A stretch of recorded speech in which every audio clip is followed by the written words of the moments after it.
दोस्तों, स्वागत है आपका हमारे वर्मा डिजिटल क्लास में, जिसमें हम आप लोग के लिए लेके आते हैं कंप्यूटर से रिलेटेड ढेर सारी जानकारी जो कि आप लोग के एग्ज़ाम के दृष्टिकोण से काफ़ी महत्वपूर्ण होते हैं। ठीक है, आज का जो हमारा चैप्टर है वह है चैप्टर नंबर 16 माइक्रोसॉफ्ट विंडोज़। ठीक है, तो देखते हैं माइक्रोसॉफ्ट विंडोज़ से किस तरह के टॉपिक आप लोग के एग्ज़ाम के दृष्टिकोण से बनते हैं।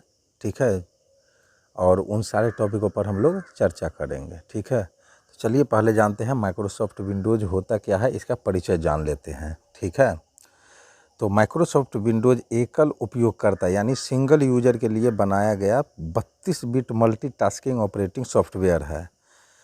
इसका प्रयोग मुख्यतः पीसी में किया जाता है। यह ग्राफिकल यूजर इंटरफेस तथा ग्राफिकल आइकन में प्रयोग से सुविधाजनक प्रोग्राम क्रियान्वयन, उपयोगकर्ता तथा कंप्यूटर के बीच बेहतर समन्वय तथा मल्टीमीडिया आदि की सुविधा प्रदान करता है। ठीक है, चलिए इस ऑपरेटिंग सिस्टम का जो है, इस ऑपरेटिंग सिस्टम में हम एक साथ कई विंडो खोल सकते हैं तथा उनमें अलग अलग कार्य संपादित कर सकते हैं। माउस या कीबोर्ड की सहायता से एक विंडो से दूसरे विंडो में आसानी से आ जा सकते हैं। ठीक है, रोचक तत्व चलिए कुछ जान लेते हैं। जो रोचक तत्व क्या है, विंडोज़ ऑपरेटिंग सिस्टम में कंप्यूटर स्क्रीन पर आयताकार बॉक्स उपस्थित होता है जो सूचनाओं और प्रोग्राम को दर्शाता है। इस आयताकार बॉक्स को कंप्यूटर में घुसने की खिड़की यानी विंडोज़ का नाम दिया गया है। ठीक है, चलिए विंडोज़ के विकास के बारे में जानते हैं हम लोग।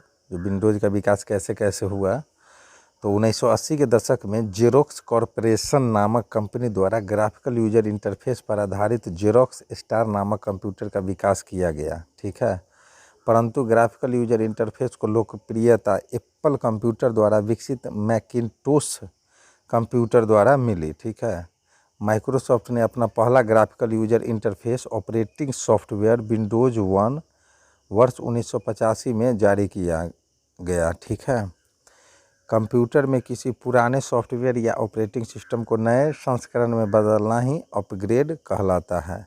ठीक है, चलिए माइक्रोसॉफ्ट द्वारा विकसित कुछ अन्य लोकप्रिय ऑपरेटिंग सिस्टम तथा उन्हें जारी करने का वर्ष जो है उसे हम लोग जानेंगे। ठीक है, तो हमारा विंडोज़ 3.0 जो था वो वर्ष 1990 में लॉन्च हुआ था। ठीक है, विंडोज़ 95 था हमारा, वो वर्ष 1995 में आया था।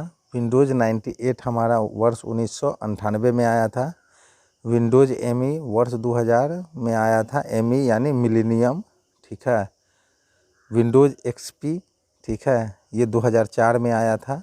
XP मतलब एक्सपीरियंस। विंडोज़ विस्टा ये 2007 में आया था। विंडोज़ 7 ये 2009 में आया था। और विंडोज़ 10 ये 2015 में आया था। ठीक है, इन सभी से प्रश्न काफ़ी पूछे जाते हैं। जो विंडोज़ 7 कब इसका आविष्कार हुआ था, तो इसका 1990 में हुआ था। ठीक है, तो इसी तरह के प्रश्न पूछे जाएंगे आपसे घुमा फिरा के, उलट पुलट के। ठीक है, चलिए कुछ शब्दावलियाँ जान लेते हैं, विंडोज़ शब्दावलियाँ। ठीक है, जिसमें पहला है ग्राफिकल यूजर इंटरफेस, जिसको हम लोग GUI भी बोलते हैं। यह कंप्यूटर तथा उपयोगकर्ता के बीच तस्वीर, रेखाचित्र तथा आइकन यानी पिक्चर ग्राफिक एंड आइकन के माध्यम से अंतर संबंध यानी इंटरफेस स्थापित करने की प्रक्रिया है।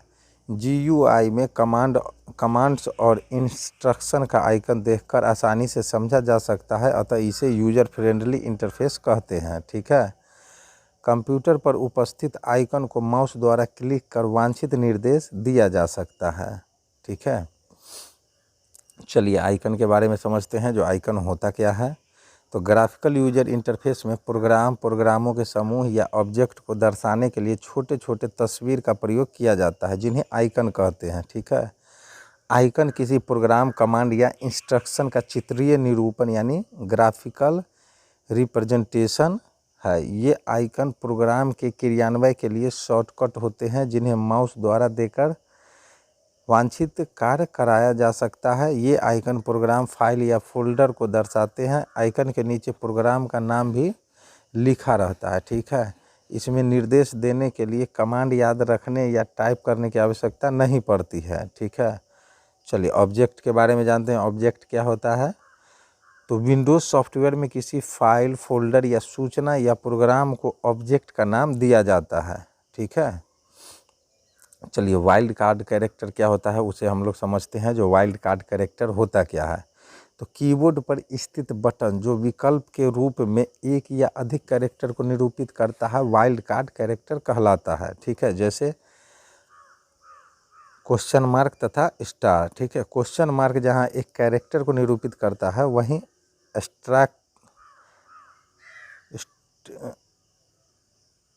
एस्टेरिस्क जो है एक या अधिक कैरेक्टर को निरूपित करता है। ठीक है, चलिए क्या आप लोग जानते हैं कि आइकन से संबंधित फाइल को खोलने के लिए माउस द्वारा 2 बार लेफ्ट क्लिक यानी डबल क्लिक या right click plus open, right click plus open, ठीक है, या लेफ्ट क्लिक प्लस इंटर करते हैं। ठीक है, चलिए आगे हम लोग समझते हैं सक्रिय विंडो के बारे में। जो सक्रिय विंडो हमारा एक्टिव विंडो होता क्या है। ठीक है, तो विंडो एप्लीकेशन सॉफ्टवेयर में कई विंडो एक साथ खोले जा सकते हैं, पर उनमें से कोई एक ही किसी एक समय में सक्रिय होता है, जिसे एक्टिव विंडो कहते हैं। ठीक है, उपयोगकर्ता कोई भी आदेश या निर्देश केवल सक्रिय विंडो को ही दे सकता है। हालांकि कंप्यूटर द्वारा प्रोग्रामिंग का कार्य सभी विंडो में चलता रहता है। जो विंडो एक्टिव होता है उसका टाइटल बार गहरे रंग का होता है, जबकि अन्य विंडो का टाइटल बार हल्के रंग का होता है। ठीक है, टास्क बार पर बने आइकन या विंडो के किसी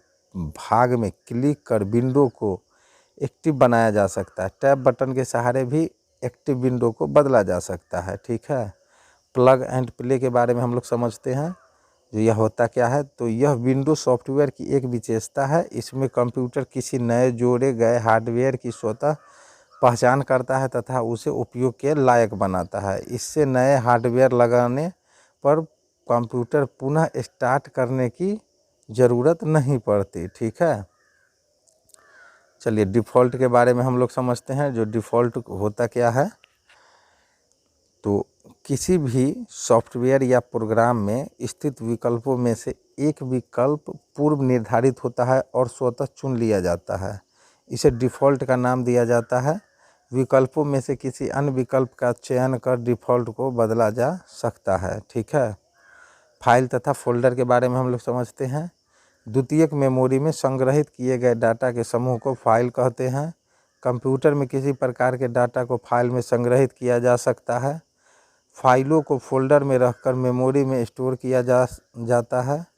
किसी फोल्डर में कई सब फोल्डर या फाइल रखे जा सकते हैं। कंप्यूटर में फाइल व फोल्डर को रखने की व्यवस्था फाइल मैनेजमेंट कहलाती है। ठीक है, फाइल तथा फोल्डर को आइकन द्वारा प्रदर्शित किया जाता है। आइकन के नीचे उस फाइल या फोल्डर का नाम भी लिखा रहता है। ठीक है, चलिए फाइल नेम के बारे में समझते हैं।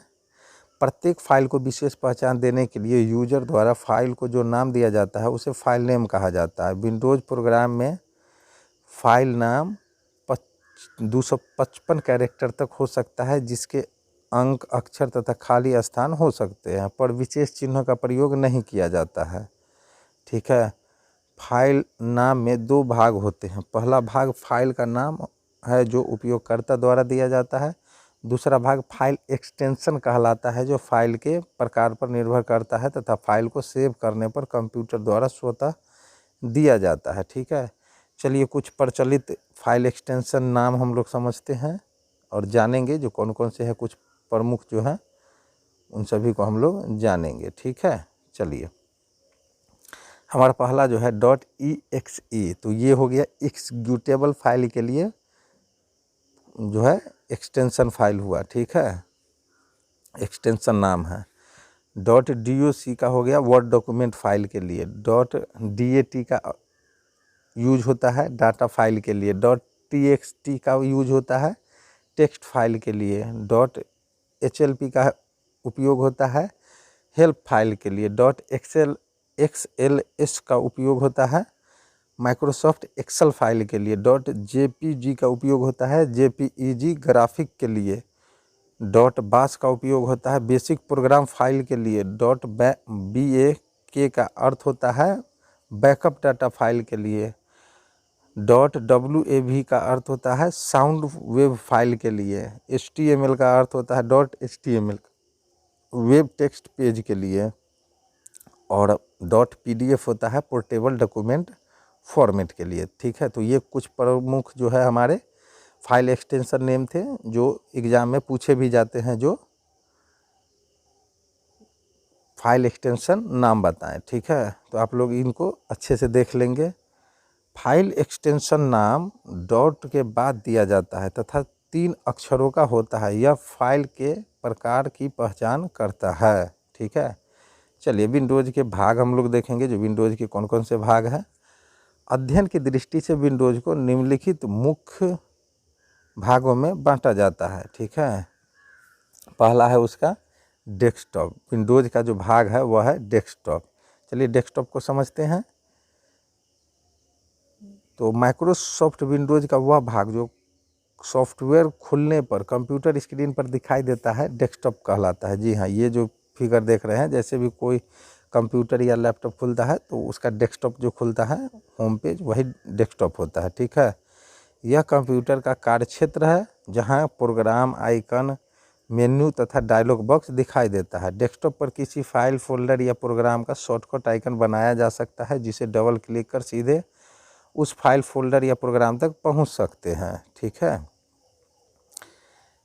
डेस्कटॉप पर जो है उपस्थित कुछ भाग है, जैसे my document, my computer, my personal, my network place, recycle bin, internet explorer, task bar, start menu, ठीक है, फाइल एंड फोल्डर, ठीक है, ये सभी मौजूद रहते हैं। चलिए माई डॉक्यूमेंट को समझते हैं। यह एक फोल्डर है जो उपयोगकर्ता द्वारा तैयार फाइल या डॉक्यूमेंट को व्यवस्थित रखने तथा प्राप्त करने की सुविधा प्रदान करता है। उपयोगकर्ता द्वारा सेव किए गए सभी फाइल स्वतः इसी फोल्डर में रखे जाते हैं जब तक किसी अन्य फोल्डर का चयन न किया जाए। यह सभी डॉक्यूमेंट की सूची भी प्रदर्शित करता है, ठीक है। चलिए माई डॉक्यूमेंट को समझते हैं। यह कंप्यूटर में संग्रहित सभी सूचनाओं तथा हार्डवेयर आदि का लिस्ट प्रदर्शित करता है। यह disk drive, camera, scanner, printer आदि को आइकन में प्रदर्शित करता है, ठीक है। चलिए आगे हम लोग देखते हैं माई कंप्यूटर, माई नेटवर्क प्लेसेस, ठीक है।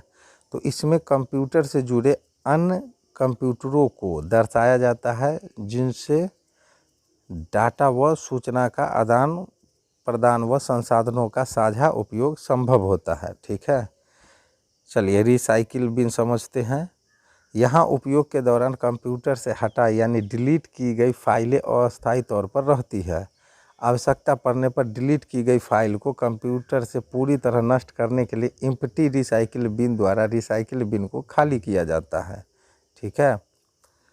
चलिए टास्क बार को हम लोग समझते हैं। जो टास्क बार क्या होता है, यह विंडोज़ डेस्कटॉप के सबसे नीचे स्थित पतली पट्टी है। इस पर स्टार्ट बटन, वर्तमान में चालू प्रत्येक प्रोग्राम के लिए एक बटन, घड़ी तथा कुछ अन्य शॉर्टकट आइकन रहते हैं, ठीक है। टास्क बार का प्रयोग कर खुले हुए प्रोग्राम को एक विंडो से दूसरे विंडो में आसानी से जाया जा सकता है।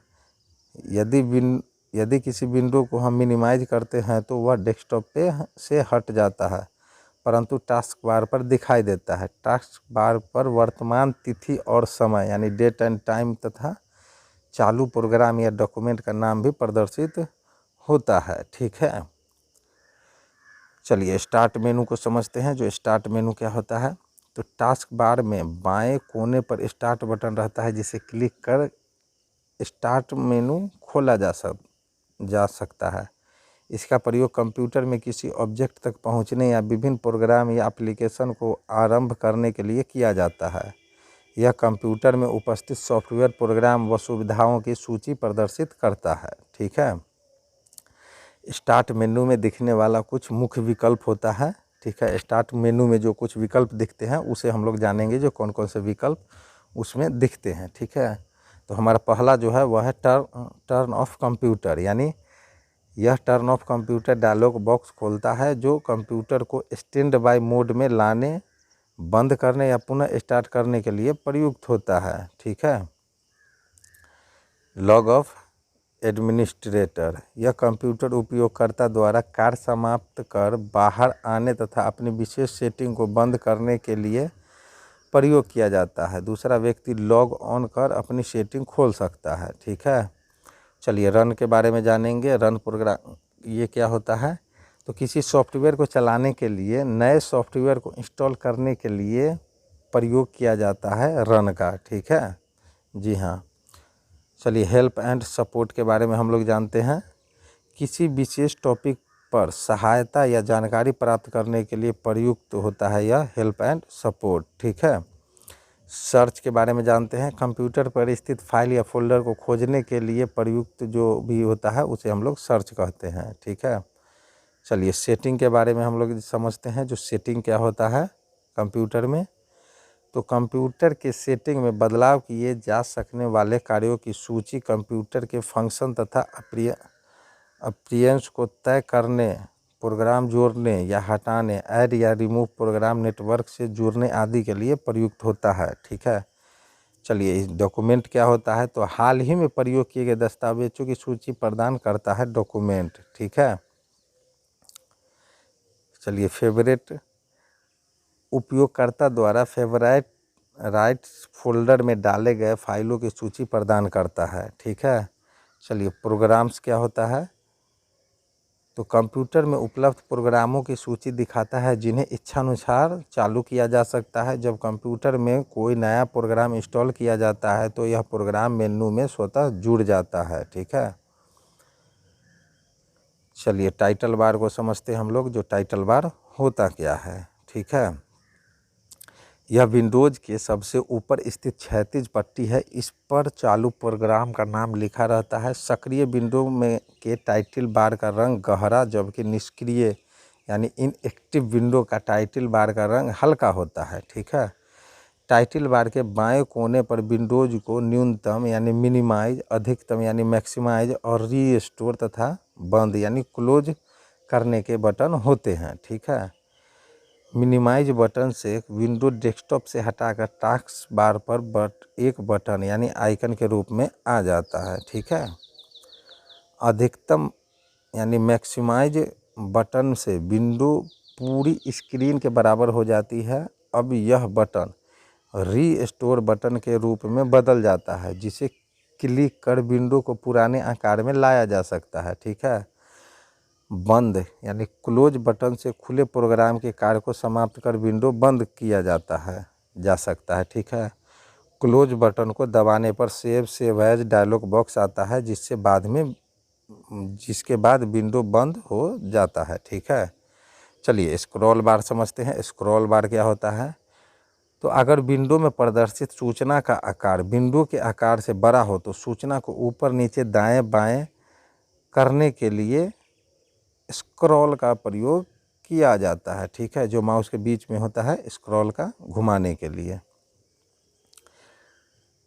चलिए आगे इसके बारे में और जानते हैं।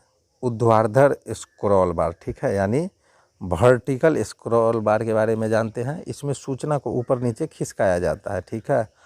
हॉरिजॉन्टल स्क्रॉल बार क्या होता है, तो इसमें सूचना को दाएं से बाएं खिसकाया जाता है। ठीक है। स्क्रॉल बार में एक आयताकार बॉक्स होता है जिसे एलिवेटर कहते हैं। ठीक है। इसे माउस द्वारा खींचकर सूचना को आगे पीछे किया जा सकता है। ठीक है। एलिवेटर के दोनों ओर तीर के चिन्ह के साथ एक वर्गाकार बॉक्स होता है जिसे स्क्रॉल बटन कहते हैं। इस पर क्लिक कर सूचना को तीर की दिशा में खिसकाया जा सकता है। ठीक है। चलिए टूल बार को समझते हैं हम लोग। टूल बार क्या होता है, तो विंडो में टाइटल बार के नीचे एक पतली पट्टी होती है। ठीक है। जिस पर उस प्रोग्राम के अक्सर प्रयोग में लाए जाने वाले आदेशों का आइकन बना रहता है। ठीक है। इसे टूल बार कहते हैं। टूल बार के बटन या आइकन उस कमांड के लिए शॉर्टकट बटन प्रदान करते हैं जो प्रोग्राम के अनुसार बदलते रहते हैं। टूल बार में बटनों को आवश्यकता अनुसार जोड़ा या हटाया जा सकता है। ठीक है। चलिए मेनू बार को समझते हैं हम लोग। जो मेनू बार क्या होता है, ठीक है, तो टाइटल बार के नीचे एक पतली पट्टी जिसमें कई प्रोग्राम फाइल विकल्पों या आदेशों की सूची बनी रहती है, जिसमें से किसी एक का चयन कर उस कार्य को कार्यान्वित किया जा सकता है। मेनू बार के विकल्प प्रोग्राम के अनुसार बदलते रहते हैं। ठीक है। चलिए स्टेटस बार को समझते हैं। जो वह क्या होता है, तो यह टास्क बार के ठीक ऊपर अवस्थित होता है तथा डॉक्यूमेंट में पेज, सेक्शन, लाइन तथा कॉलम के हिसाब से कर्सर की स्थिति बताता है। ठीक है, चलिए मेनू को हम लोग समझते हैं। जो मेनू क्या होता है, यह विकल्पों या आदेशों की सूची यानी लिस्ट ऑफ कमांड्स और ऑप्शन है। ठीक है, जिसमें से किसी एक का चयन किया जा सकता है। मेन्यू दो प्रकार के होते हैं। ठीक है, पहला है हमारा पुल और ड्रॉप डाउन मेनू और दूसरा है हमारा पुल अप मेनू। ठीक है, तो पहला को समझते हैं, पुल ड्रॉप डाउन मेनू को। ठीक है, किसी विषय को क्लिक करने पर यह मेनू उस विषय के नीचे प्रदर्शित होता है। ठीक है, और पुल अप मेनू किसी विषय को क्लिक करने पर यह उस विषय को के ऊपर प्रदर्शित होता है। ठीक है, चलिए आगे हम लोग देखते हैं। किसी मेन्यू या उसके विकल्प को दो तरीके से खोला जा सकता है। पहला विकल्प पर माउस द्वारा क्लिक करके और दूसरा है अल्ट बटन के साथ विकल्प का रेखांकित यानी अंडरलाइन अक्षर बनाने पर। जैसे व्यू मेनू देखने के लिए अल्ट प्लस भी बनाना पड़ेगा। ठीक है, चलिए कुछ रोचक तथ्यों के बारे में जान लेते हैं। तो मेन्यू का यह नाम होटल में प्रस्तुत की जाने वाली पुस्तिका से लिया गया जिसमें व्यंजनों की सूची दर्शाई जाती है। ठीक है, चलिए आगे बढ़ते हैं। मेन्यू में प्रयुक्त कुछ संकेत के बारे में हम लोग जानेंगे। ठीक है, साइन यूज इन मेन्यू। तो मेन्यू में प्रयोग कुछ संकेतों के बारे में चलिए हम लोग देखते हैं। हमारा पहला है इसमें त्रिभुज यानी ट्रायंगल। तो मेन्यू में किसी विकल्प के बाईं ओर बना काला त्रिकोण सब मेनू या कैस्केडिंग मेनू को बताता है। माउस को उस विकल्प पर लाकर सब मेनू सक्रिय किया जा सकता है। ठीक है, चलिए लोप चिन्ह क्या होता है, एलिप्साइस। तो यह किसी विकल्प के बाद तीन छोटे बिंदुओं के रूप में रहता है। ठीक है, यह दर्शाता है कि इस विकल्प को सक्रिय करने पर एक डायलॉग बॉक्स आएगा जिसमें कुछ सूचनाओं को भरना या चुनना होगा। ठीक है, डॉट तो विकल्प के सामने एक बड़ा काला बिंदु।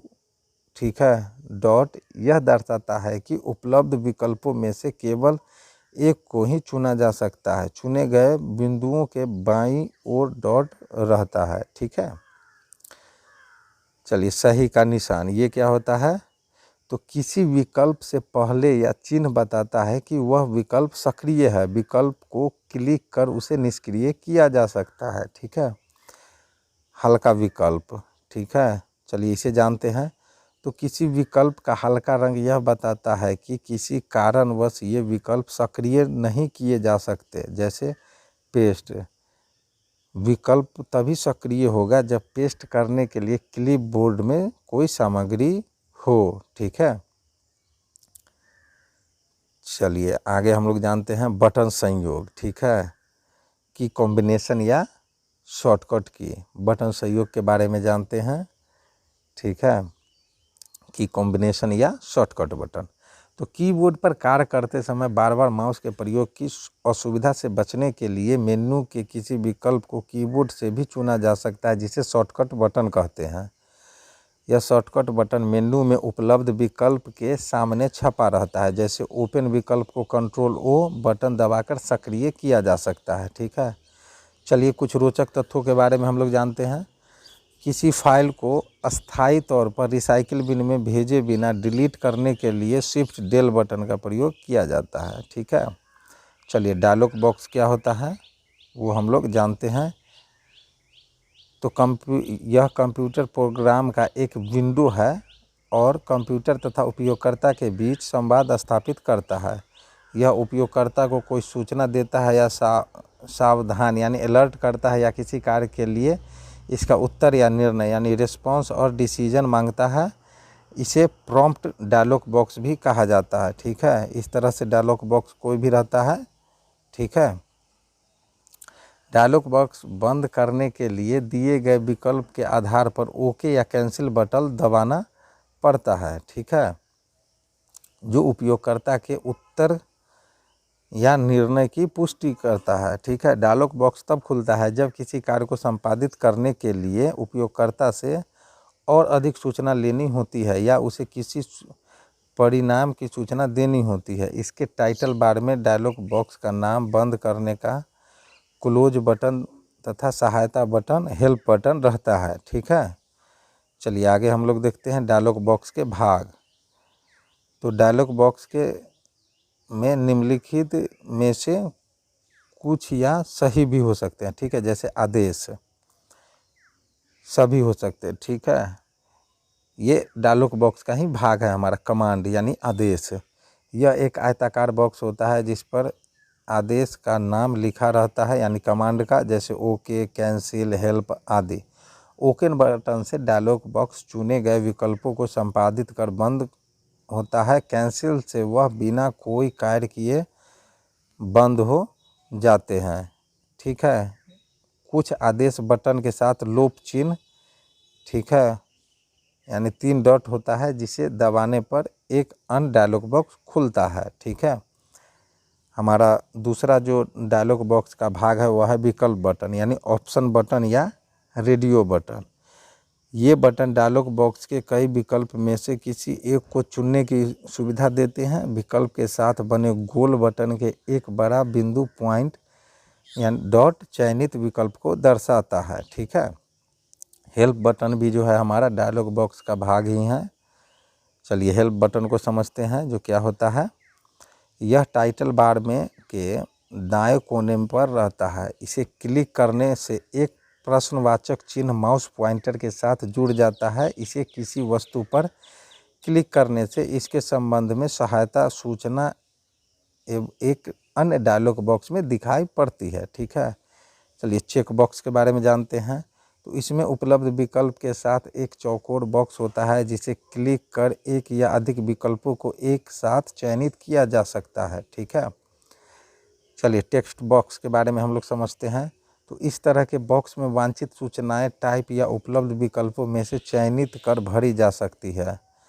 कुछ टेक्स्ट बॉक्स में पहले से ही कुछ सूचना भरी हो सकती है जिसे डिफ़ॉल्ट टेक्स्ट कहते हैं। नई सूचना टाइप करके या डिलीट या बैक स्पेस बटन द्वारा इसे हटाया जा सकता है। ठीक है, चलिए आगे बढ़ते हैं। लिस्ट बॉक्स के बारे में देखते हैं। जो लिस्ट बॉक्स क्या होता है। इस बॉक्स में पूर्व निर्धारित विकल्पों की सूची रहती है जिसमें से किसी एक को चुना जा सकता है। ठीक है, ड्रॉप डाउन लिस्ट बॉक्स। ठीक है, चलिए ये क्या होता है। तो टेक्स्ट बॉक्स के दाईं ओर तीर का निशान ड्रॉप डाउन लिस्ट बॉक्स को इंगित करता है। ठीक है, तीर को क्लिक कर नीचे विकल्पों की सूची देखी जा सकती है। विकल्पों में से किसी एक पर क्लिक करने से वह सूचना टेक्स्ट बॉक्स में चली जाती है। ठीक है, चलिए सीट टैब के बारे में जानते हैं। किसी डायलॉग बॉक्स में कई विकल्प होने पर उन्हें अलग अलग पत्रों या सीट में व्यवस्थित किया जाता है। प्रत्येक सीट का एक टैब डायलॉग बॉक्स होता है जिसे टाइटल बार के नीचे क्षैतिज पंक्ति में रखा जाता है। इन सीट में से किसी एक को ही एक बार में चुना जा सकता है। सक्रिय टैब सीट का बटन उभरा हुआ मालूम पड़ता है। ठीक है, चलिए स्पिन बॉक्स के बारे में जानते हैं। जो वो क्या होता है। तो ये छोटे बॉक्स हैं जिन्हें संख्यात्मक सूचना भरी जाती है। इनके दाईं ओर तीर के निशान वाले 2 छोटे बटन होते हैं जिन्हें क्लिक कर संख्यात्मक मान को घटाया या बढ़ाया जा सकता है। ठीक है, चलिए डायलॉग बॉक्स को सक्रिय करने के तरीके क्या है उसे हम लोग जानते हैं। तो डायलॉग बॉक्स को सक्रिय करने के तरीके हैं। पहला है वांछित विकल्प पर माउस द्वारा क्लिक करें या अल्ट टैब के साथ विकल्प का रेखांकित अक्षर दबाएं या टैब बटन द्वारा विकल्प को चिन्हित कर इंटर बटन दबाएं। ठीक है, चलिए हम लोग जानते हैं कंप्यूटर को बंद करना यानी शटिंग डाउन इन कंप्यूटर कैसे होता है। इसे हम लोग जानते हैं, जो कंप्यूटर को बंद कैसे किया जाता है। ठीक है, तो ये जो हमारे डिस्प्ले पे आप लोग देख रहे हैं। ठीक है, इसी तरह से कंप्यूटर जब हम लोग शट डाउन करने की कोशिश करते हैं तो ये 4 ऑप्शन आते हैं हमारे सामने। ठीक है, stand by, turn off, restart, ये सभी आते हैं जो हमको रीस्टार्ट वहाँ से करना है या फिर टर्न ऑफ करना है। तो चलिए इसके बारे में और अच्छे से समझते हैं। जो कंप्यूटर को बंद करने का जो प्रोसेस है वह किस तरह से है और उसे हम लोग आगे और अच्छे बेहतरीन तरीके से जानेंगे। ठीक है, विंडोज़ ऑपरेटिंग सिस्टम पर चल रहे कंप्यूटर को बंद करने के लिए एक निश्चित प्रक्रिया का पालन किया जाना चाहिए, अन्यथा कंप्यूटर के ख़राब होने की संभावना बनी रहती है। जिसमें पहला है हमारा स्टार्ट बटन को क्लिक करें। ठीक है, जब भी कंप्यूटर बटन शट डाउन करना होगा तो पहले क्या करना है, स्टार्ट बटन को क्लिक करें। दूसरा क्या करना है, स्टार्ट मेनू में टर्न ऑफ कंप्यूटर विकल्प को क्लिक करें। Turn off computer dialog box दिखाई देगा। ठीक है, जैसे दिखाई दे रहा है। चलिए टर्न ऑफ विकल्प को चुने। ठीक है, और हमारा अगला जो है वह कंप्यूटर स्वयं बंद हो जाता है। इसके बाद बिजली का स्विच बंद किया जा सकता है। ठीक है, क्या आप लोग जानते हैं कि उपयुक्त प्रक्रिया के बगैर कंप्यूटर बंद करने से चालू फाइलें ख़राब हो सकती है तथा हार्ड डिस्क में त्रुटि आ सकती है। ठीक है, चलिए विंडोज़ में सहायता लेना। चलिए तो इस आगे हम लोग देखेंगे हेल्प इन विंडो। ठीक है, तो विंडोज़ के किसी प्रोग्राम में मेनू बार में हेल्प मेनू से या स्टैंडर्ड टूल बार पर हेल्प आइकन क्लिक कर सहायता ली जा सकती है। इसमें हम कंटेंट या इंडेक्स के आधार पर सहायता प्राप्त कर सकते हैं। ठीक है, ऑफिस असिस्टेंट में हम किसी प्रश्न के कुछ शब्दों को टाइप कर उससे संबंधित जानकारियों की सूची प्राप्त कर सकते हैं तथा उसके बारे में जान सकते हैं।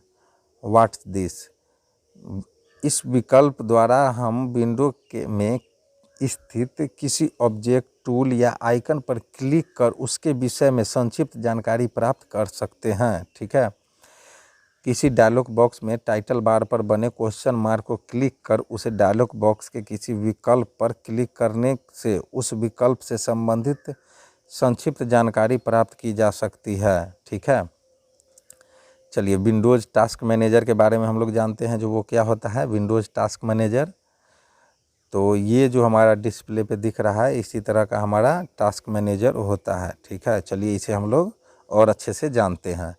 यह माइक्रोसॉफ्ट विंडोज़ ऑपरेटिंग सिस्टम का एक यूटिलिटी एप्लीकेशन सॉफ्टवेयर है जो कंप्यूटर की कार्यक्षमता, उस पर वर्तमान में चल रहे कार्य, सीपीयू की उपयोग क्षमता, कंप्यूटर मेमोरी की स्थिति आदि की जानकारी देता है। ठीक है, इसका उपयोग कंप्यूटर की प्राथमिकता को जो है तय करने, चल रहे प्रोग्राम को बंद करने, कंप्यूटर शट डाउन करने या रीस्टार्ट करने में भी किया जाता है। ठीक है, विंडोज़ टास्क मैनेजर प्रोग्राम चालू करने के तरीके हैं।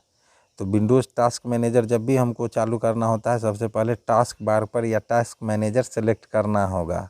ठीक है, उसके बाद कंट्रोल शिफ्ट एस्केप बटन दबाना होगा। उसके बाद कंट्रोल अल्ट डिलीट बटन एक साथ दबाएं। ठीक है, तो वो हमारा टास्क मैनेजर खुल जाएगा। चलिए स्टैंड बाय मोड के बारे में जानते हैं। स्टैंड बाय क्या होता है? ठीक है, तो यह विंडोज़ सॉफ्टवेयर का पावर मैनेजमेंट फीचर है। स्टैंड बाय मोड में कंप्यूटर कम ऊर्जा खपत करता है जिससे बिजली या बैटरी की बचत की जा सके। ठीक है, इसे स्लीप मोड भी कहा जाता है। ठीक है, स्टैंड बाय मोड कंप्यूटर को पुनः चालू करने पर डेस्कटॉप की पुरानी स्थिति बहाल करता है। इसमें हार्डवेयर, ठीक है, पेरिफेरल डिवाइस जो है, बाह्य उपकरण, मॉनिटर, हार्ड डिस्क आदि की सप्लाई बंद कर दी जाती है, पर मेमोरी को सप्लाई चालू रहता है। ठीक है, ताकि इस मोड से बाहर आने पर डेस्कटॉप की पुरानी स्थिति बहाल हो सके। इस मोड में सूचना सेव नहीं की जाती है, अतः सप्लाई बंद हो जाने पर सूचना नष्ट हो जाती है। ठीक है, चलिए स्टैंड बाय मोड में जाने का तरीका क्या है वो हम लोग जानते हैं। स्टैंड बाय मोड में कैसे जा सकते हैं? स्टार्ट करेंगे, कंट्रोल पैनल में जाएंगे, उसके बाद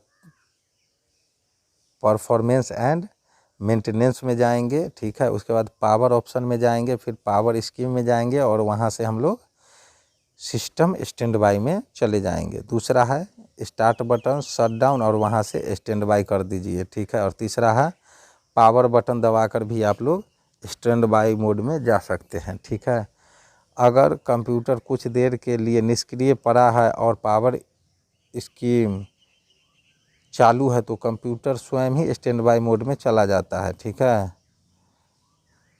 कीबोर्ड पर किसी भी बटन को दबाने से कंप्यूटर स्टैंड बाई मोड से बाहर आ जाता है। ठीक है, चलिए हाइबरनेट समझते हैं हम लोग, जो हाइबरनेट होता क्या है। ठीक है, जो हमारा अगला टॉपिक है, यह कंप्यूटर का पावर मैनेजमेंट फीचर है। इसमें कंप्यूटर सभी चालू फाइल व डॉक्यूमेंट सहित डेस्कटॉप को हार्ड डिस्क में सेव कर लेता है तथा कंप्यूटर की सप्लाई बंद कर देता है ताकि बिजली या बैटरी की बचत की जा सके।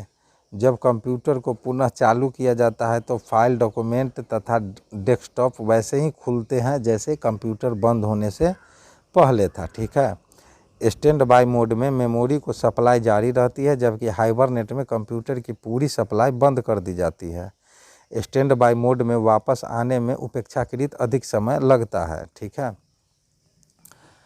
अगर हाइबरनेशन जो है सक्रिय यानी इनेबल है तो निर्धारित समय तक निष्क्रिय कर रहने के बाद कंप्यूटर स्वयं हाइबरनेट मोड में चला जाता है। ठीक है, हाइबरनेट सक्रिय कैसे करें, चलिए उसे देखते हैं। तो सबसे पहले हमें स्टार्ट मेनू पर जाना होगा, फिर कंट्रोल पैनल पर, फिर परफॉर्मेंस एंड मेंटेनेंस पर, फिर पावर ऑप्शन पर, फिर हाइबरनेट पर, फिर इनेबल हाइबरनेशन पर, और उसके बाद अप्लाई कर दीजिए। ठीक है, तो ये था हमारा हाइबरनेट स्टार्ट करने की प्रक्रिया। ठीक है, चलिए विंडोज़ मीडिया प्लेयर के बारे में हम लोग जानते हैं। जो विंडोज़ मीडिया प्लेयर जो है वह क्या है। ठीक है, तो विंडोज़ मीडिया प्लेयर के बारे में हम लोग धीरे धीरे समझेंगे और अच्छे से जो क्या होता है। ठीक है, तो यह माइक्रोसॉफ्ट विंडोज़ सॉफ्टवेयर का डिजिटल मीडिया प्लेयर है जिसके द्वारा हम श्रव्य ऑडियो या वीडियो प्रोग्राम चला सकते हैं या चित्र देख सकते हैं। इसका प्रयोग संगीत सुनने तथा फिल्म देखने में किया जाता है। ठीक है, विंडोज़ मीडिया प्लेयर ऑडियो तथा वीडियो फाइल को कॉपी कर सकता है, सीडी पर उसे रिकॉर्ड कर सकता है तथा फाइलों को अपने प्लेलिस्ट से जोड़ सकता है। ठीक है, यही हमारा जो है इसी तरह का विंडोज़ मीडिया प्लेयर लिस्ट खुलता है। ठीक है, चलिए आगे देखते हैं विंडोज़ एक्सप्लोरर। ठीक है, तो यह फाइल तथा फोल्डरों के प्रबंधन वाला एक प्रोग्राम है। यह फाइल तथा फोल्डरों को ढांचा चित्र के रूप में व्यवस्थित करता है तथा उन्हें एक स्थान से दूसरे स्थान तक ले जाने कॉपी करने आदि की सुविधा प्रदान करता है। विंडोज़ एक्सप्लोरर मेमोरी में फाइल या फोल्डर को व्यवस्थित करने की हायरार्की या क्रम दिखाता है तथा एक फाइल से दूसरे फाइल तक जाना आसान बनाता है। ठीक है, एक्सप्लोरर में किसी फाइल या फोल्डर के आइकन पर डबल क्लिक करो उसका विषय यानी कंटेंट देख सकते हैं। ठीक है, चलिए रूट डायरेक्टरी के बारे में हम लोग जानते हैं, जो वो क्या होता है। कंप्यूटर में फाइल तथा फोल्डर को स्टोर करने तथा प्रबंधन में प्रयुक्त अनुक्रम का उच्चतर स्तर यानी highest level of hierarchy root directory कहलाते हैं। ठीक है, यह स्टोरेज डिवाइस का मेन फोल्डर होता है। रूट डायरेक्टरी में सब डायरेक्टरी फाइल तथा फोल्डर हो सकते हैं। रूट डायरेक्टरी उल्टे पेड़ के समान है जहां आरंभ जड़ से होता है तथा इस हायरार्की को ट्री फाइल सिस्टम भी कहा जाता है। ठीक है, विंडोज़ एक्सप्लोरर के बारे में हम लोग समझते हैं, जो वो क्या होता है। आगे हमारा जो अगला टॉपिक है वह है विंडोज़ एक्सप्लोरर। ठीक है, तो आइकन को डबल क्लिक करने पर एक्सप्लोरर विंडोज़ खुलता है। इसके दो भाग होते हैं, बायां भाग ट्री पेन तथा दायां भाग कंटेंट पेन कहलाता है। ठीक है, ट्री पेन में जो है प्लस का चिन्ह बनता है। ट्री पेन हमारा प्लस का चिन्ह बताता है कि इसके अंदर कुछ अनफोल्डर या सब फोल्डर मौजूद है।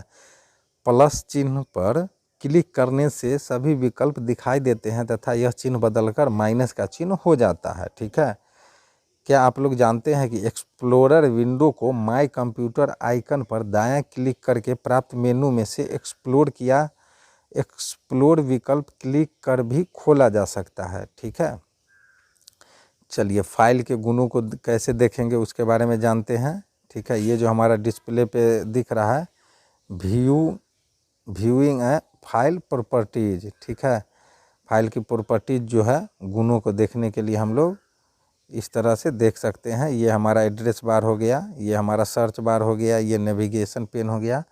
चलिए इसको हम लोग और अच्छे से समझते हैं, ठीक है। तो फाइल या फोल्डर आइकन पर दायां क्लिक करें, ठीक है। मेन्यू में से प्रॉपर्टीज विकल्प को क्लिक करें। प्रॉपर्टीज सीट दिखाई देता है जिससे फाइल के गुणों यानी एट्रीब्यूट्स में परिवर्तन किया जा सकता है, जैसे रीड ओनली, ठीक है। तो रीड ओनली क्या होता है, तो इस विकल्प को चेक यानी सही करने से फाइल को केवल पढ़ा जा सकता है, उसमें परिवर्तन नहीं किया जा सकता है, ठीक है। हिडन क्या होता है, तो इस विकल्प को टिक करने से फाइल एक्सप्लोरर में दिखाई नहीं देता है, ठीक है। किसी मेमोरी डिवाइस की प्रॉपर्टीज डायलॉग बॉक्स उस मेमोरी की कुल स्टोरेज क्षमता यानी कैपेसिटी, प्रयोग किया गया स्थान यानी यूजेज प्लेस तथा खाली स्थान फ्री स्पेस दर्शाता है, ठीक है। चलिए हमारा अगला जो टॉपिक कह रहा है वह फाइल व फोल्डर देखना, ठीक है, यानी व्यूइंग फाइल एंड फोल्डर्स। तो एक्सप्लोरर विंडो में फाइल व फोल्डर देखने व व्यवस्थित करने के कई तरीके हो सकते हैं, ठीक है। हमारा पहला है थंबनेल्स, फाइल में स्थित डाटा के प्रकार के आधार पर आइकन दर्शाता है, ठीक है। दूसरा है आइकन, फाइल व फोल्डर को आइकन के रूप में दर्शाता है, आइकन के नीचे फाइल का नाम भी प्रदर्शित रहता है, ठीक है। तीसरा है हमारा लिस्ट, तो फाइल व फोल्डर का लिस्ट दिखलाता है जिसके साथ छोटे आइकन भी बने रहते हैं, ठीक है। चौथा है हमारा टाइटल्स, फाइल व फोल्डर को आइकन के रूप में दर्शाता है यह टाइटल, ठीक है।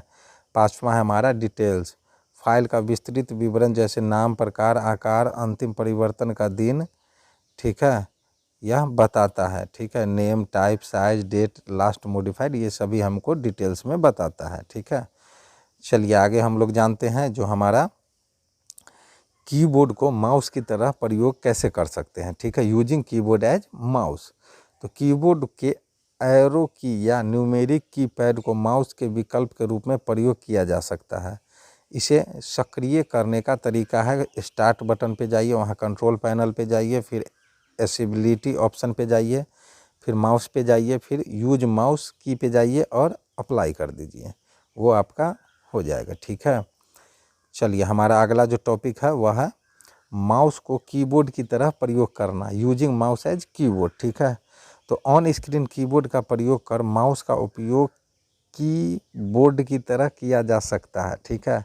इसमें स्क्रीन पर माउस की प्रतिलिपि दिखाई देती है जिसके बटनों को माउस द्वारा दबाया जाता है, ठीक है।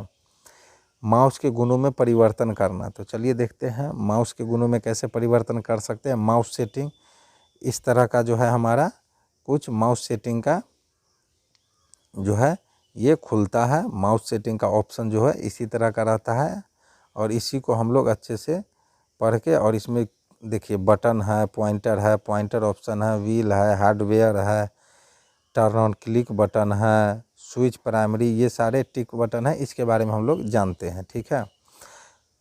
तो माउस के गुणों में परिवर्तन करने के लिए सबसे पहले हमें स्टार्ट बटन पर जाके सेटिंग में जाके कंट्रोल पैनल में जाके माउस प्रॉपर्टी से माउस प्रॉपर्टीज डायलॉग बॉक्स खोलकर माउस की सेटिंग की जा सकती है, ठीक है।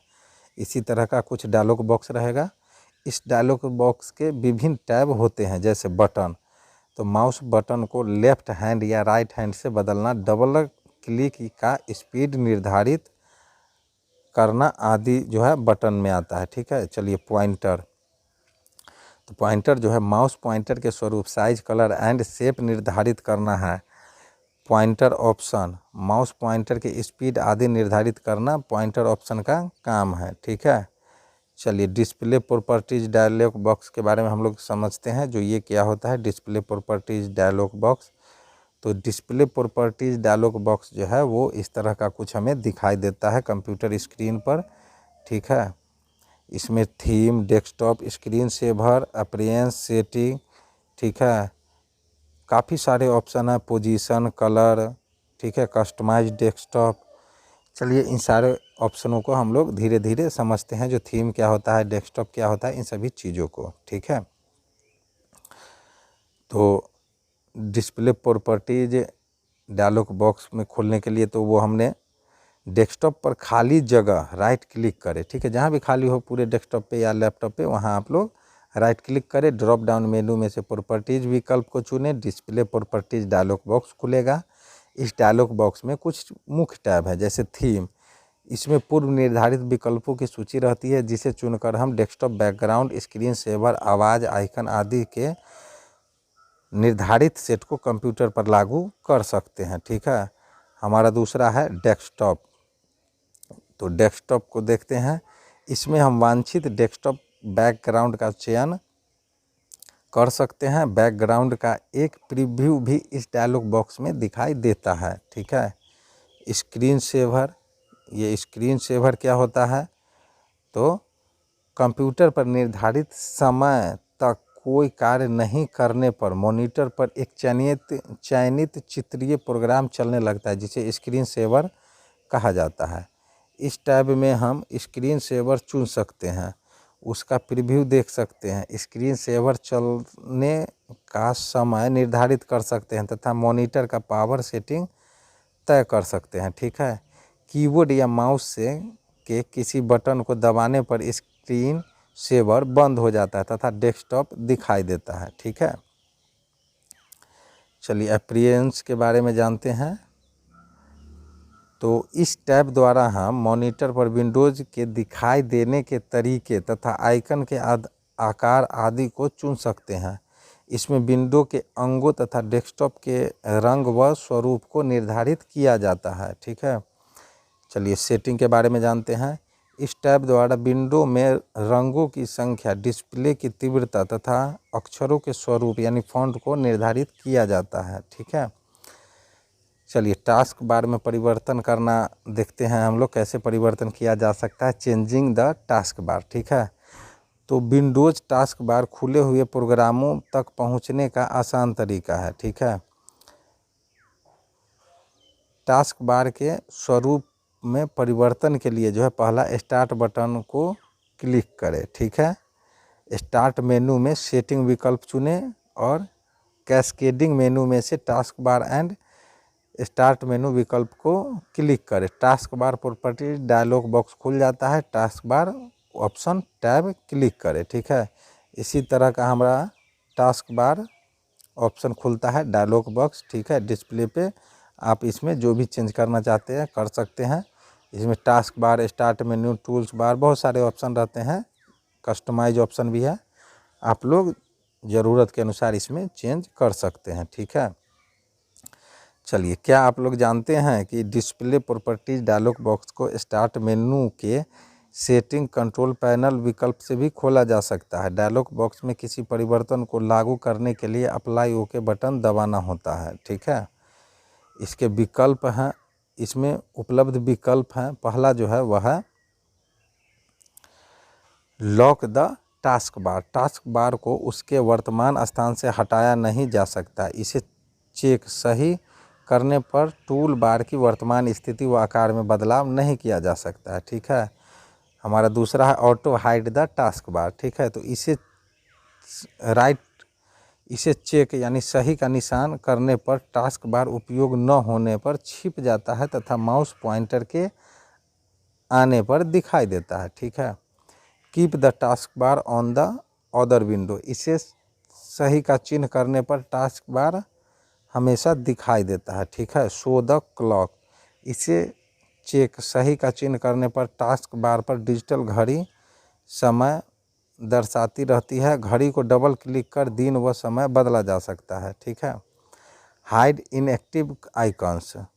तो इसे चेक यानी सही का चिन्ह करने पर टास्क बार पर स्थित प्रयोग नहीं किए जा रहे आइकन छुप जाते हैं ताकि टास्क बार साफ दिखाई दे। ठीक है, चलिए आगे हम लोग जानेंगे विंडोज़ प्रोग्राम में कार्य कैसे किया जाता है। ठीक है, विंडोज़ प्रोग्राम में कार्य करना हमारा अगला टॉपिक है। ठीक है, तो इसमें जो कार्य करने के लिए सबसे पहले हमें बनाना पड़ता है नया फोल्डर। ठीक है, यानी क्रिएटिंग न्यू फोल्डर। ठीक है, तो चलिए देखते हैं कैसे हम विंडोज़ में नया फोल्डर बना सकते हैं। ठीक है, तो डेस्कटॉप पर राइट क्लिक करें, मेन्यू से न्यू विकल्प चुनें, अगले मेन्यू में फोल्डर विकल्प पर क्लिक करें।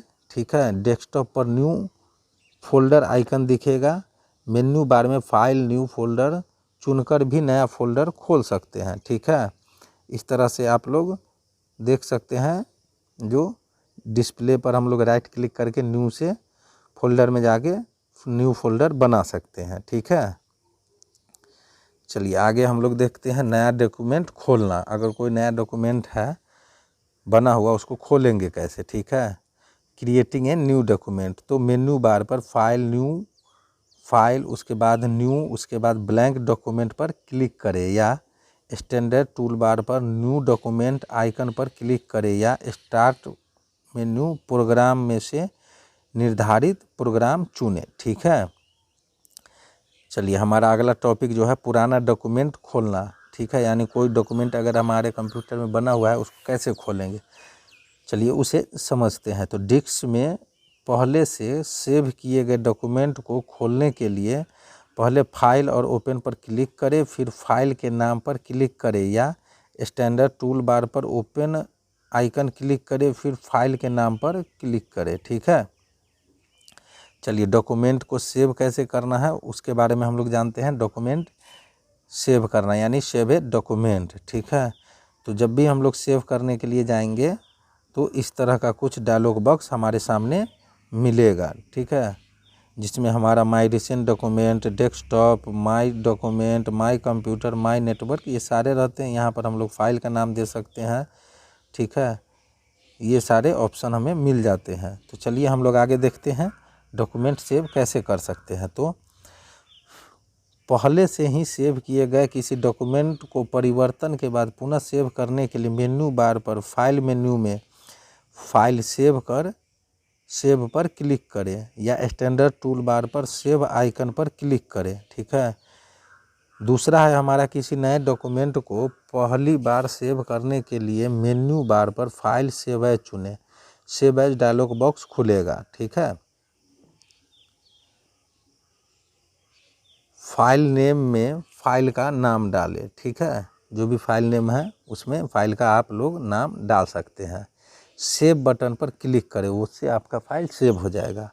मेमोरी में पहले से सेव किए गए किसी डॉक्यूमेंट या फाइल को किसी अन्य नाम से सेव करने के लिए भी सेव एज कमांड का प्रयोग किया जाता है। ठीक है, किसी फाइल में कुछ परिवर्तन करने के बाद उसे क्लोज करने पर do you want to save the change the document के प्रश्न के साथ एक अलर्ट डायलॉग बॉक्स खुलता है। इसमें यस विकल्प चुनकर हम डॉक्यूमेंट सेव कर सकते हैं। ठीक है, इसी तरह का हमारा एक डायलॉग बॉक्स खुलता है। ठीक है, जो देख रहे हैं लिखा हुआ है do you want to save change. ठीक है, डॉक्यूमेंट, तो यहाँ पे यस कर देंगे। ठीक है, इसी तरह का डायलॉग बॉक्स आप लोग को वहाँ भी मिलेगा। चलिए हमारा अगला टॉपिक कह रहा है फाइल या फोल्डर का नाम बदलना। तो फाइल या फोल्डर का हम लोग कैसे नाम बदल सकते हैं। तो पहले से सेव किए गए किसी फाइल या फोल्डर का नाम बदलना रीनेमिंग कहलाता है। ठीक है, फाइल या फोल्डर आइकन पर माउस से राइट क्लिक करें। ठीक है, दूसरा ड्रॉप डाउन मेन्यू में रीनेम विकल्प चुनें, पुराना नाम चुना हुआ दिखाई देगा। नया नाम टाइप करें तथा इंटर बटन दबाएं। ठीक है, चलिए कुछ रोचक तथ्यों को हम लोग जानते हैं। कोई फाइल नाम डाले बिना डॉक्यूमेंट को सेव करने पर कंप्यूटर डॉक्यूमेंट के पहले कुछ शब्दों को फाइल नाम के रूप में स्वतः चुन लेता है। ठीक है, फाइल तथा फोल्डर ढूंढना ये कैसे होता है, चलिए इसे हम लोग देखते हैं। Searching file and folder. ठीक है, तो इस तरह का हमारा एक डायलॉग बॉक्स रहता है। ठीक है, और यहाँ पे हम लोग सर्च का बॉक्स ऑप्शन रहता है। इसमें जो भी हमारा फाइल सेव रहता है उस फाइल का नाम डाल के यहाँ से हम लोग फाइल को सर्च कर सकते हैं, फाइल या फोल्डर को। ठीक है, तो चलिए हम लोग इसको और अच्छे से समझते हैं।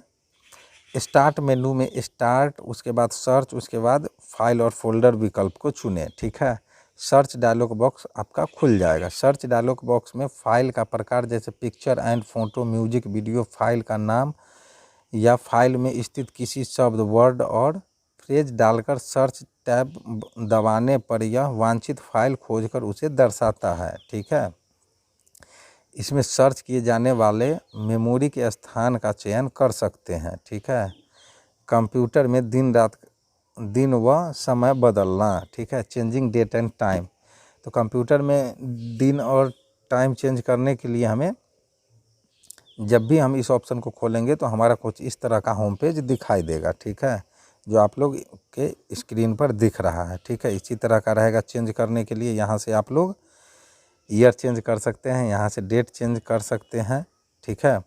चलिए इसको और अच्छे से समझते हैं। तो विंडोज़ प्रोग्राम में घड़ी का समय टास्क बार के दाएं कोने में दिखाई देता है। इस पर माउस पॉइंटर ले जाने से दिन या तिथि दिखाई पड़ता है। दिन, तिथि व समय में परिवर्तन डेट टाइम प्रॉपर्टीज, ठीक है, डायलॉग बॉक्स से किया जा सकता है, ठीक है। Date time property dialog box लाने के लिए पहला जो है हमारा वह है टास्क बार पर समय को डबल क्लिक करें, ठीक है, या स्टार्ट मेनू करें, स्टार्ट बटन पे जाएं, फिर वहां से सेटिंग पर जाएं, फिर कंट्रोल पैनल पर जाएं, फिर डेट एंड टाइम प्रॉपर्टी पर जाएं, फिर वहां से क्लिक करें, ठीक है। चलिए, क्या आप लोग जानते हैं कि विंडोज़ में किसी मेनू को एक्सप्लोर करने पर तीर का निशान, दो निशान यह बतलाता है कि मेनू में अन्य विकल्प, अदर ऑप्शन भी मौजूद हैं, ठीक है। चलिए, पेज सेटअप के बारे में हम लोग जानते हैं। जो पेज सेटअप होता क्या है, ठीक है। तो पेज सेटअप हम लोग जब भी अपने डिस्प्ले पे खोलते हैं तो उसका आइकन कुछ जो है हमारा इस तरह से दिखता है, ठीक है। होम पेज जो है उसका डिस्प्ले इस तरह का दिखेगा, जिसमें साइज, सोर्स, आपको पोर्ट्रेट या लैंडस्केप में रखना है, इसका लेफ्ट में कितना रखना है, राइट में कितना रखना है, टॉप कितना रखना है, बटन कितना रखना है, हेडर कितना रखना है, फूटर क्या रखना है, इन सारे चीज़ों की जानकारी मिल जाती है, ठीक है। तो चलिए हम लोग समझते हैं, ठीक है, जो पेज सेटअप क्या होता है। तो विंडोज़ सॉफ्टवेयर में किसी डॉक्यूमेंट में पेपर के आकार यानी साइज, लेआउट तथा मार्जिन आदि को निर्धारित करने के लिए इस सुविधा का प्रयोग किया जाता है, ठीक है। मेन्यू बार पर फाइल के बाद पेज सेटअप चुनकर पेज सेटअप डायलॉग बॉक्स खोल सकते हैं। इसमें उपलब्ध विकल्प हैं। पहला जो है वह है मार्जिन, ठीक है। तो इसमें पेपर के चारों ओर के मार्जिन, हेडर, फुटर तथा गटर के मार्जिन निर्धारित करते हैं, ठीक है। टॉप बटन, लेफ्ट तथा राइट मार्जिन क्रमशः पेज के ऊपर, नीचे, बाएं तथा दाएं भाग के खाली स्थान की मात्रा को सेंटीमीटर में निर्धारित करता है, ठीक है। गटर मार्जिन पेज के बाइंडिंग साइड के अतिरिक्त खाली स्थान छोड़ता है। यह पेज में के नॉर्मल व्यू में मल्टीपल पेजेस के लिए प्रभावी होता है, ठीक है। मिरर मार्जिन जो है, मिरर मार्जिन में एक पेज का लेफ्ट मार्जिन दूसरे पेज का राइट मार्जिन बन जाता है, ठीक है। पेपर साइज, इसमें पेपर का साइज तथा ओरिएंटेशन जो है पोर्टलैंड या लैंडस्केप हम लोग निर्धारित कर सकते हैं, ठीक है। पोर्ट्रेट में पेज का मार्जिन लंबाई की तरफ होता है, जबकि लैंडस्केप में पेज का मार्जिन चौड़ाई की तरफ होता है, ठीक है। पेपर सोर्स, इसमें प्रिंट के समय पेपर प्राप्त करने का स्थान व तरीका निर्धारित करते हैं। लेआउट, यह पेपर का लेआउट तय करता है, ठीक है। प्रिंट प्रीव्यू देखना, तो प्रिंट देने से पहले डॉक्यूमेंट का प्रीव्यू देखने के लिए इस सुविधा का प्रयोग किया जाता है, ठीक है।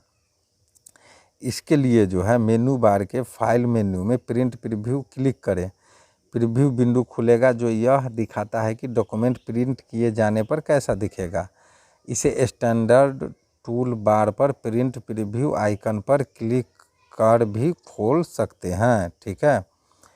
चलिए हम लोग आगे जानते हैं डॉक्यूमेंट प्रिंट करना। कोई भी डॉक्यूमेंट जो हम लोग प्रिंट करते हैं वह कैसे प्रिंट करते हैं, तो इस तरह का उसका कुछ प्रिंट हमारा डायलॉग बॉक्स खुलता है, ठीक है, जब भी हम लोग प्रिंट करते हैं, ठीक है। इसमें प्रिंटर का नाम रहता है, ठीक है। यहाँ पे पेज आपको कितना करना है, ठीक है, ये नंबर डाल देना है। यहाँ पे बहुत सारे ऑप्शन हैं, इन सारे ऑप्शन को हम लोग समझते हैं, ठीक है। तो डॉक्यूमेंट को प्रिंट करने के लिए जो है हम लोग सबसे पहले प्रिंटिंग डॉक्यूमेंट जो है हमारा, ठीक है, उसके लिए हम लोग को फाइल मेन्यू में प्रिंट विकल्प पर क्लिक कर या टूल बार पर प्रिंट आइकन पर क्लिक कर या कीबोर्ड पर कंट्रोल P शॉर्टकट कमांड द्वारा प्रिंट डायलॉग बॉक्स हम लोग खोल सकते हैं, ठीक है, जहां से प्रिंट कर सकते हैं। इसमें उपलब्ध विकल्प है पहला है हमारा प्रिंटर। इसमें प्रिंटर का प्रकार तथा उसकी प्रॉपर्टीज निर्धारित किए जाते हैं, ठीक है। पेज रेंज, इसमें रेडियो बटन में से किसी एक का चयन कर सकते हैं। इसमें उपलब्ध विकल्प है ऑल करेंट पेज, सिलेक्शन तथा पेजेस, जिसमें से किसी एक का चयन किया जा सकता है। ठीक है, चलिए ऑल के बारे में जानते हैं। पूरे डॉक्यूमेंट का प्रिंट देता है। ऑल कर जैसे ही हम लोग सेटिंग में ऑल करेंगे यह पूरे डॉक्यूमेंट का प्रिंट दे देता है। ठीक है, करेंट पेज, वर्तमान में दिखाई दे रहे पेज का प्रिंट देता है। जी हाँ, करेंट पेज पर क्लिक करके हम लोग प्रिंट करेंगे तो वह वर्तमान में जो हमें पेज दिखाई देता है सिर्फ वही प्रिंट होगा। ठीक है, सिलेक्शन, तो सेलेक्ट किए गए टेक्स्ट या ऑब्जेक्ट का प्रिंट सिलेक्शन कहलाता है। ठीक है, पेजेस, इस विकल्प को चुनने पर डॉक्यूमेंट की पेज संख्या दी जाती है तथा उसका प्रिंट लाया जाता है। ठीक है, नंबर ऑफ कॉपीज, तो इसमें प्रिंट किए जाने वाले डॉक्यूमेंट के कॉपी की संख्या निर्धारित की जाती है। ठीक है, विंडोज़ ऑपरेटिंग सिस्टम के सहायक प्रोग्राम, तो विंडोज़ ऑपरेटिंग सिस्टम के सहायक प्रोग्राम कौन कौन है, चलिए उसे हम लोग जानते हैं। पहला है हमारा नोटपैड, तो यह एक टेक्स्ट प्रोग्राम है जिसमें शीघ्रता से टेक्स्ट फाइल तैयार किया जा सकता है, पर इसमें फॉर्मेटिंग नहीं की जा सकती। ठीक है, इसका प्रयोग किसी अन्य प्रोग्राम के साथ छोटी आवश्यक सूचना रखने के लिए किया जाता है। वर्ड पैड क्या होता है, तो यह एक टेक्स्ट आधारित प्रोग्राम है जिसमें टेक्स्ट आधारित सूचना टाइप की जा सकती है तथा उसे फॉर्मेट भी किया जा सकता है। ठीक है, पेंट क्या होता है, तो इसकी सहायता से माउस द्वारा रंग बिरंगे चित्र बनाए जा सकते हैं। कॉपी किए गए चित्र को पेस्ट किया जा सकता है तथा उसमें परिवर्तन भी किया जा सकता है। इसमें चित्र के साथ टेक्स्ट व डिज़ाइन भी डाल सकते हैं। ठीक है, कैलकुलेटर, तो इसका प्रयोग साधारण या वैज्ञानिक कैलकुलेटर की तरह किया जाता है। ठीक है, कैरेक्टर मैप, कैरेक्टर मैप क्या होता है, तो इसमें पूर्व निर्धारित कैरेक्टर के समूह में से एक या अधिक विशेष कैरेक्टर का उपयोग विंडो के किसी अन्य प्रोग्राम में किया जा सकता है। ठीक है, हमारा अगला टॉपिक है वह है क्लिपबोर्ड, तो यह विंडो सॉफ्टवेयर की एक व्यवस्था है जिसके माध्यम से किसी ऑब्जेक्ट यानी अक्षर, शब्द, पैराग्राफ, रेखांक, चित्र, टेबल आदि को कट या कॉपी कर अस्थायी और अस्थायी तौर पर रखा जाता है तथा उसका उपयोग उसी या किसी अन्य प्रोग्राम में पेस्ट करने के लिए किया जाता है। ठीक है, क्लिपबोर्ड में रखे गए ऑब्जेक्ट को कई बार तथा कई स्थानों पर पेस्ट किया जा सकता है। वर्तमान प्रोग्राम बंद कर देने पर क्लिपबोर्ड खाली हो जाता है। ठीक है, तो ये थे हमारे आज के कुछ महत्वपूर्ण प्रश्न जो कि आप लोग के एग्ज़ाम के दृष्टिकोण से काफ़ी महत्वपूर्ण थे ये सारे टॉपिक। ठीक है, हमारा अगला जो चैप्टर रहेगा वह रहेगा चैप्टर नंबर 17 माइक्रोसॉफ्ट ऑफिस रहेगा। ठीक है, माइक्रोसॉफ्ट ऑफिस और माइक्रोसॉफ्ट वर्ड दोनों को एक साथ ही हम लोग देखेंगे चैप्टर नंबर 17 में। ठीक है, तो आज का हमारा जो यह क्लास है यह कंप्लीट हो गया है। ठीक है, टोटल मिलते हैं हम लोग अपने अगले वीडियो में नए प्रश्नों के साथ। तब तक के लिए जय हिंद, जय भारत।